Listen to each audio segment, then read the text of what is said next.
TV रख के पास पागल हुई सास।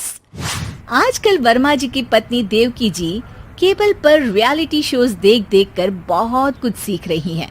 जैसे आज तो वो सुबह सुबह बेसुरे आलाप ले रही हैं। सारे गामा माँ जी, सारे गामा पाधा नीसा होता है। अरे वो तो सब गाते हैं, ये मेरा स्टाइल है। आवाज तो कम कर लीजिए माँ जी, पर्दे फट जाएंगे कान के। ये कहो कि पर्दों में आग लग जाएगी।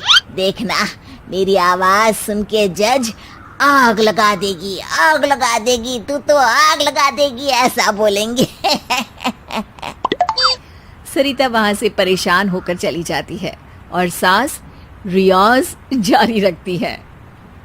सारे गाओ, सारे नाचो। तभी बाबूजी दुकान से लौटते हैं। अरे देवकी, क्यों तानसेन बनी हुई है? कान से खून निकालोगी क्या? अरे क्या हुआ, रियाज तो करने दो मुझे। इसको रियाज बोलते हैं? ऐसा लग रहा है जैसे घोड़े हिना रहा है। घोड़े पे बैठ के ही बम्बई जाऊंगी मैं तो, जब जज साहब कहेंगे कि देवकी तुम मुंबई आ रही हो। जज साहब, वो अदालत वाले? अरे नहीं नहीं, बड़े लोग हैं, आप नहीं जानते हैं। ओ मैं तो छोड़ चली अपना ये देश, बम्बई मुझे प्यारा लगे। गाना गाती हुई देवकी चली जाती है और बाबूजी अपनी सरफिरी पत्नी के इस संगीत प्रेम की चर्चा करने बहू के पास चले जाते हैं। अरे सरिता बेटा, सुनो तो, ये तेरी सास को क्या हुआ है बेटा? सुबह तो अच्छा भला छोड़कर गया था इसे। सिंगर बनेगी अब वो। सिंगिंग रियलिटी शो में जाने की सुबह से तैयारियां चल रही हैं इनकी। हाँ, अब तो कोयल के सुर मेंढक छेड़ेगा। हे भगवान, सद्बुद्धि दो इसे। इधर बाबूजी भगवान को कहते हैं और उधर राधा रानी प्रकट हो जाती है, देवकी की मोहल्ले की सबसे पक्की दोस्त। क्यों री देवकी, काहे इतना गला फाड़ रही है? कोई चीखने चिल्लाने का कंपटीशन है क्या? अरे ये देख, नया सिंगिंग शो, मैं भी गाऊंगी, हिंदुस्तान के दिलों की धड़कन बनूंगी। अरे इतना बेसुरा गा के दिलों की धड़कन नहीं, दिलों का अटैक बन जाएगी। इससे तो अच्छा है कि नाच ही ले। वैसे भी दिन भर मोहल्ले में नाचती तो रहती है तू, कभी इसके घर कभी उसके घर। देवकी को समझ में आ जाता है कि उसका गाना किसी को पसंद नहीं आ रहा। अगले दिन सरिता देखती है कि सास पैरों में घुंघरू बांध के नाच रही है। अरे माँ जी, क्या मंजुलिका बनी हुई है आज आप? अरे नाचने दे बहू, जब तक है जान जाने जहां मैं नाचूंगी। अरे माँ जी, अभी जान निकल जाएगी इतनी जोर से नाचेंगी तो। अरे अरे, क्या कर रही हो? अरे दिख नहीं रहा, डांस कर रही हूँ। अरे जैसी तुम्हारी हरकतें हैं, तुमको तो नागिन डांस करना चाहिए। वो भी करूंगी, भांगड़ा भी करूंगी। देखना, जज मुझे देख के स्टैंडिंग ओवेशन देंगे। हाँ, स्टैंडिंग ओवेशन तो देंगे ही, ताकि खड़े होकर वहां से भाग सके तुम्हारा डांस देखकर।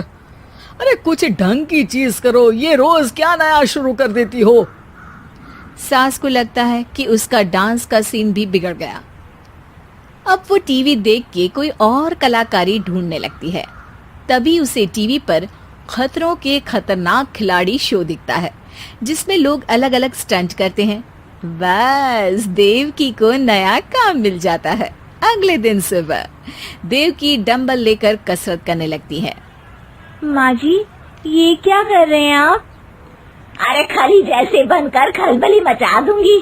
कल मैंने खतरों के खतरनाक खिलाड़ी देखा और सोच लिया कि मुझे वही जाना है। हाँ बस। तभी वहाँ बाबूजी भी आ जाते हैं। अरे इतना भारी डंबल, अरे गिर मत जाना कहीं लेकर। अरे चुप करो, तुमसे कुछ नहीं होता इसका मतलब ऐसा नहीं कि मुझसे भी कुछ नहीं होगा। मैं तो खतरों के खतरनाक खिलाड़ी में जाने वाली हूँ। हाँ, मैं तो इस शो में तभी गया था जब तुमसे शादी हुई थी।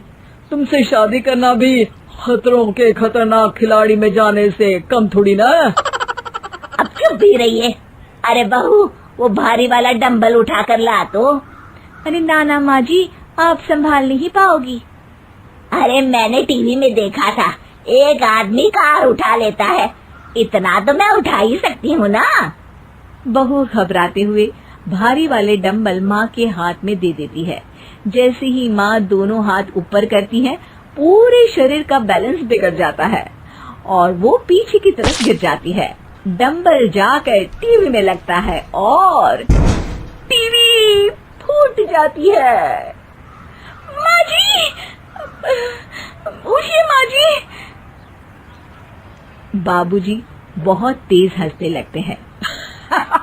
बाबा बाबा, टीवी और बीवी दो टेंशन थे मेरे, आज एक कम हो ही गया। बहू भी सास को उठाते उठाते इस बात पर ताली बजाकर हंसने लगती है और देवकी फिर से गिर जाती है। और इस बार देवकी भी अपनी बेवकूफी पे हंसी रोक नहीं पाती।